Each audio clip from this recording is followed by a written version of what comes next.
Hello दोस्तों, नमस्कार। स्वागत है आप सभी का एक नई वीडियो में।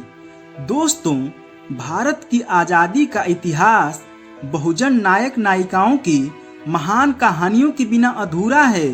लेकिन भारतीय स्वतंत्रता संग्राम का इतिहास कभी बहुजन नजरिए से लिखा ही नहीं गया। वह बहुजन योद्धा जिन्होंने आज़ादी की लड़ाई में अपना सब कुछ न्यौछावर कर दिया, वह वीरांगनाएं जिन्होंने अंग्रेजों से लड़ते लड़ते अपने दम तोड़ दिए, वह महान क्रांतिकारी जिनका नाम लिखते वक्त इतिहासकारों की कलम की स्याही सूख गई। कुछ खास लोगों के द्वारा कुछ खास लोगों के लिए लिखे गए भारतीय स्वतंत्रता संग्राम के इतिहास में बहुजन नायक नायिकाओं को वह सम्मान कभी नहीं मिला जिसके वह असली हकदार थे। अंग्रेजों के लिए मुखबिरी करने वाले और उनके तलवे चाटने वाले लोगों को महान क्रांतिकारी घोषित कर दिया गया, लेकिन बहुजन नायक नायिकाओं की अदम्य साहस की कहानियों को विसरा दिया गया। लेकिन इन महान क्रांतिकारियों की यह कहानियां अब खुद बाहर आ रही हैं। उन्हीं में से थे स्वतंत्रता संग्राम के पहले शहीद तिलका माझी।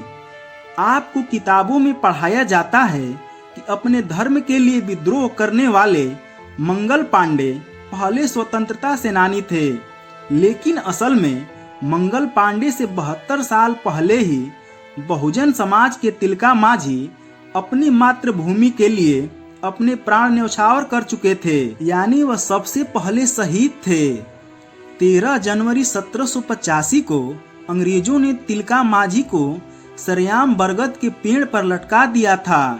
पहाड़िया भाषा में तिलका का अर्थ होता है गुस्सैल और लाल आंखों वाला व्यक्ति। आदिवासी तिलका ग्राम प्रधान थे और पहाड़िया समुदाय में ग्राम प्रधान को माझी कहकर पुकारने की प्रथा है, इसलिए वह तिलका माझी के नाम से मशहूर हो गए। लेकिन उनका असली नाम जबरा पहाड़िया था। अंग्रेजों ने जबरा पहाड़िया को खुखार डाकू और गुस्सैल कहा था।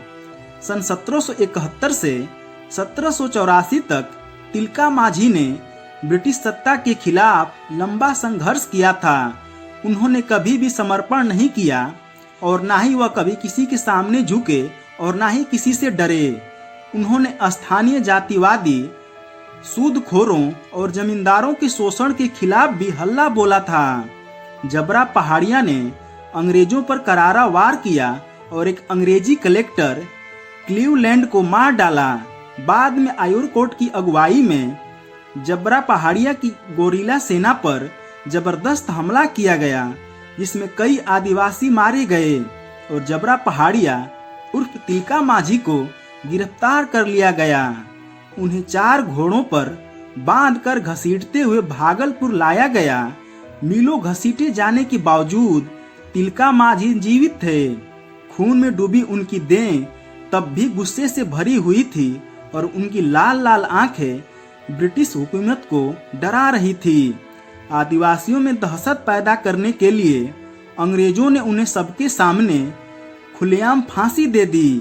अंग्रेजों ने भागलपुर के चौराहे पर स्थित एक विशाल वट वृक्ष पर सरेआम उनको लटका दिया और उनकी जान ले ली। हजारों की भीड़ के सामने जबरा पहाड़िया उर्फ तिलका माझी हंसते हंसते फांसी पर झूल गए। तारीख थी शायद 13 जनवरी 1785, लेकिन इतिहासकारों ने मंगल पांडे को हीरो बना दिया। अब जरा सोचिए, अगर चर्बी वाले कारतूस न लाए गए होते तो अंग्रेजी सेना में नौकरी कर रहे मंगल पांडे की बंदूक किसके खिलाफ चलती, या विद्रोह से पहले मंगल पांडे की बंदूक की गोलियां किनको छल्ली कर रही थी, इसका अंदाजा आप खुद लगा सकते हैं। तो दोस्तों, आप सभी को यह जानकारी कैसी लगी कमेंट करके बताइएगा और साथ ही चैनल को सब्सक्राइब कर दीजिएगा। वीडियो देखने के लिए आप लोगों का बहुत बहुत धन्यवाद।